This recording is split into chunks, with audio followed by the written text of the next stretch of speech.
word.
got in the car and you head out onto the road, and you put it in gear, put your foot on the pedal, the car starts to move, and then you closed your eyes, how far would you get? About 10 feet before the trees in front. About 10 feet. Yeah. That's a lot. I mean, it's 10 feet.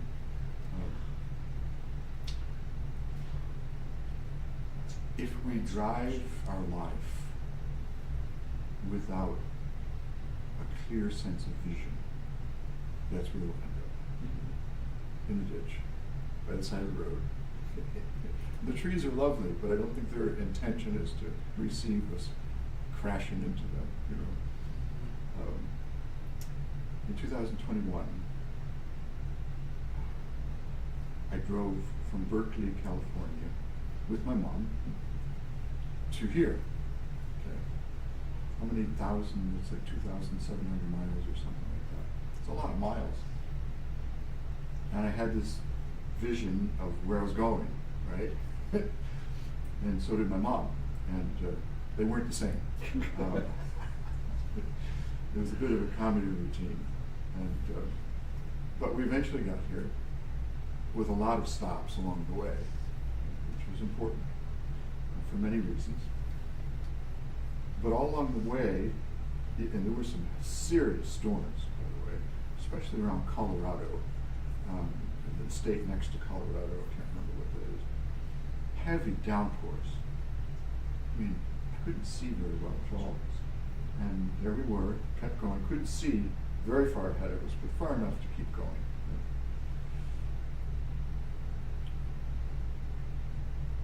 There was a sense of vision, literally, geographically, that led us forward to Louisa, Virginia.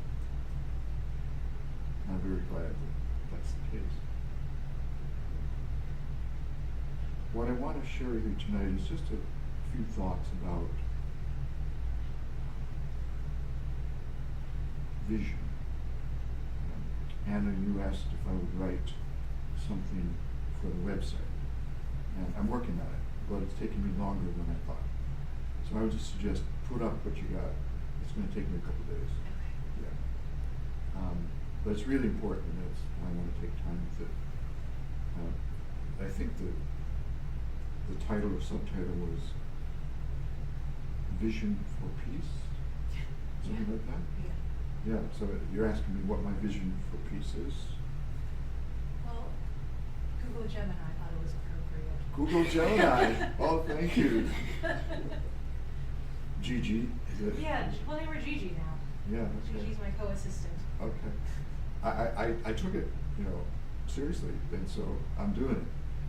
It's just going to take me a while. Yep. So I guess what I want to share with you tonight is something like, what is your vision for peace? Your vision for this world, your vision for your life? Because again, if we get out on the road and we close our eyes, we have no vision. We're going to end up, as Kevin said, among the trees, not getting very far. And there's different ways to approach this, I believe. One is, and I've heard you say this before, Anna, you're going with the flow. Mm-hmm. And I do that too sometimes. I also go against the flow, which is an interesting way to go. Is it true that salmon go against the flow? Yeah. But they get there, where they're desired to go. Mm-hmm. But they're literally going against the current, right? Yep. And they do that successfully. More or less. More or less. Some more, some less. Yeah. Okay. But that's in them, isn't it? Yeah. To go against the flow and to arrive at their destination. Yeah. Sometimes there's a bear in the way. but- Sometimes a bear gets in the way. Yeah. Okay. Right. Oh. Yeah. Jesus went against the flow at times. Sometimes he went with the flow, like when he entered Jerusalem, right, on the donkey, and the people were just flowing, and he was in the flow, flowing with the flow. And other times, like as he was going toward Jerusalem, you know what his friends were saying? Don't go. The flow was not going, you know, and they saw it. They knew bad things would happen to him in Jerusalem. But the text says, the gospel says, he set his face toward Jerusalem, like utter determination to go to Jerusalem. And he went against what could be perceived as a flow. A lot of times you see people going against the flow as well as going with the flow, depending upon how you understand the flow. So I think it's a both and. The question is, when do you go with it, when do you go against it, and why? There's a flow, you could say, in society today. Lots of flows. I mean, my goodness, you know, so many flows. Which one do you go with? Which one do you go against? You could say, well, I'm not going to choose. I'm just going to sit it out. But that's going with the flow. Because there's a lot of people sitting it out. This is what we get. Pardon? And this is what we've gotten from that. And this is what we get. Yeah. We ignore the realities around us. And history teaches us that doesn't go well.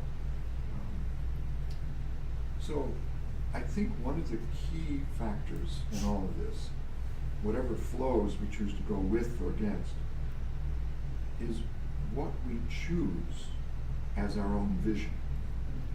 Okay? What we decide to move toward. And if we have a clear sense of that, that's great. If we have a fuzzy sense of that, that's fine. But something that we're moving toward consciously, and that's a key to consciously.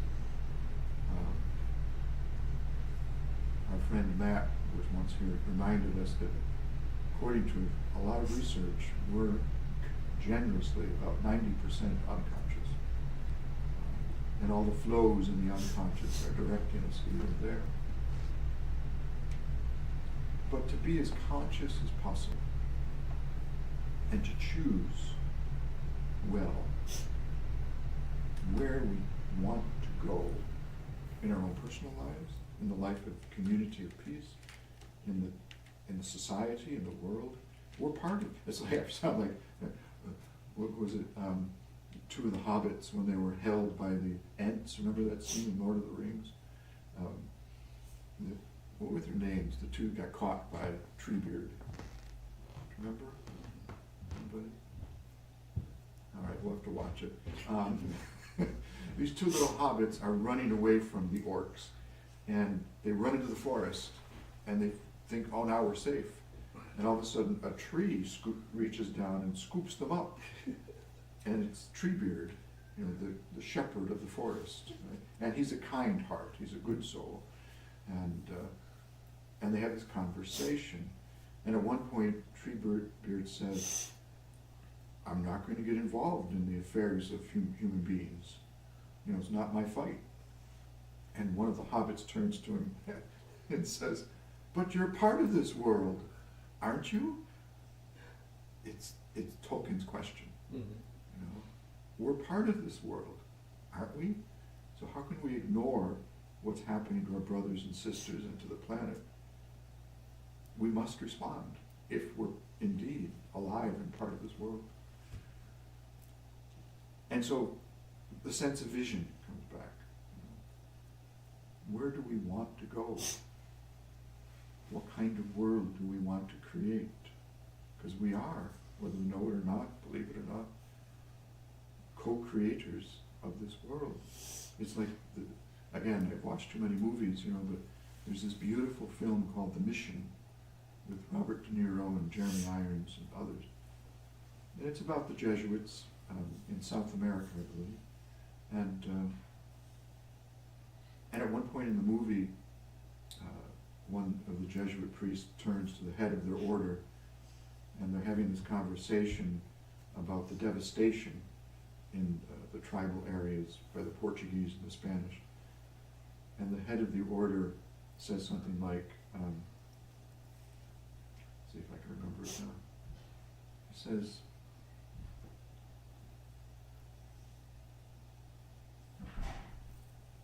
it's not coming. Oh, he says something like, okay, I think I got it now. One Jesuit says to the order, don't feel too bad, Your Eminence, talking to the head of the order. Don't feel too badly, Denzel. Don't feel too badly, because this is just the world as it is. And the head of the order responds. He turns to him very briefly, says, "No, this is not the world as it is. This is the world as we have made it." And that's, again, the reality. So, just a thought tonight. What kind of world do we want? And how are we building that world? What direction do we want this world to go in? And how are we, with our eyes wide open, helping to steer the collective vehicle toward it and not into the trees or a ditch? What about the Jesus take the wheel? Jesus take the wheel. That's a good one, right? Yeah. So think about it. We can talk more about it tomorrow if you wish. We'll close with a song.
Of this day, the first full day of the new year, we give you thanks for your great love